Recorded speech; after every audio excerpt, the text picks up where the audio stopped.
নমস্কার দর্শকবৃন্দ, বকেয়া ডিএ চলতি মাসেই দেওয়ার কথা থাকলেও কিন্তু মুখ্যমন্ত্রী মমতা বন্দ্যোপাধ্যায় কিন্তু সেটা এখনো রাজ্য সরকারি কর্মচারীদের দেয়নি। তো সেই বিষয়ে কিন্তু রাজ্য সরকারি কর্মচারীরা যে সংগঠন রয়েছে সেগুলো কিন্তু প্রতারণামূলক ঘোষণা বলছেন।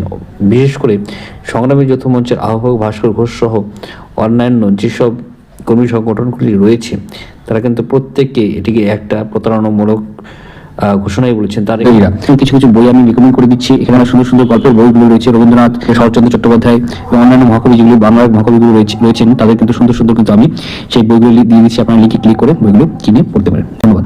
একটি কারণ হলো যে বহুদিন ধরে এই বকেয়া ডিএ দেওয়ার কথা থাকলেও ভোটের মৌসুমে যে সুপ্রিম কোর্টের নির্দেশ ছিল তারপরেও কিন্তু সেই ডিএটি দেয়নি এবং 4% ডিএ যে দেওয়ার ঘোষণা সেটাও কিন্তু বর্তমানে না দেওয়ারই টালবাহানা করছে এবং দিতে অনেকটা বিলম্বিত হচ্ছে।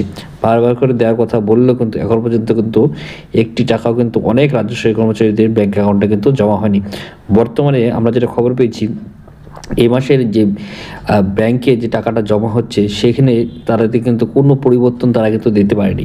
অনেকে কিন্তু সেই স্ক্রিনশটগুলি পাঠিয়েছে, সেগুলিতে আগের যে আপনাদের বেতন ছিল এবং বর্তমানে যে বেতন আছে দুটোর কিন্তু সমান রয়েছে। 4% ডিএটা কিন্তু এখন পর্যন্ত কিন্তু বানানো হয়নি। প্রত্যেকটা কিন্তু প্রতারণামূলক ঘোষণাই কিন্তু মনে করা হচ্ছে। কনফেডারেশন অফ স্টেট গভর্নমেন্ট এমপ্লয়িজের সাধারণ সম্পাদক মলয় মুখোপাধ্যায় কিন্তু জানিয়েছেন যে মুখ্যমন্ত্রী কিন্তু তার কথা রাখেননি এবং এই প্রতারণামূলক ঘোষণার মাধ্যমে রাজ্য সরকারি কর্মচারীদের সঙ্গে একটা বড়সড় স্ক্যাম বা প্রতারণা তিনি কিন্তু করেছেন। বর্তমানে এটি কিন্তু বড় খবর কিন্তু বকেয়া ডিএর সঙ্গে চলে এসেছে। তো আশা করছি পুরো ভালো, যদি লাইক করবে, শেয়ার করছে, সাবস্ক্রাইব করবে, সেটা অবশ্যই। জয় হিন্দ, বন্দে মাতরম। ধন্যবাদ ভিডিওটি দেখার জন্য।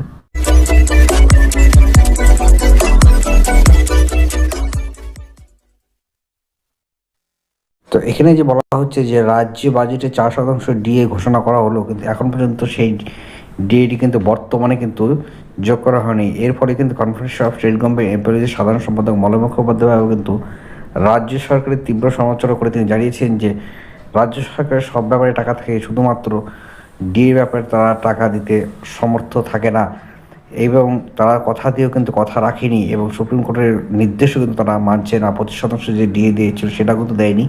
অলরেডি কিন্তু কেন্দ্রের সরকার কিন্তু 2% ডিএ বৃদ্ধি করেছে, অর্থাৎ সেখানে ডিএ কিন্তু এবার 42% হারে পার্থক্য কিন্তু হয়ে যাচ্ছে রাজ্য কেন্দ্রের মধ্যে। এপ্রিল মাসে যে ডিএ কথা, অতিরিক্ত ডিএ হওয়ার কথা কার্যকর, সেটারও কিন্তু কোনো বিজ্ঞপ্তি হয়নি। বর্তমানে রাজ্য কেন্দ্রের মধ্যে আমি আগে বলেছি 42% ডিএ পার্থক্য অলরেডি হয়ে গেছে এবং 4% ডিএ এখন পর্যন্ত প্রশাসনিক সদিচ্ছা এবং প্রতিশ্রুতি বাস্তবায়ন নিয়ে বড় প্রশ্ন তৈরি হয়েছে বলে মনে করছেন তিনি। তো আশা করছি আর কি ভালো আছে, লাইক করবে, শেয়ার করছে, সাবস্ক্রাইব করে পাশে অবশ্যই পেশ করতে। জয় হিন্দ, বন্দে মাতরম। ধন্যবাদ দেখার জন্য।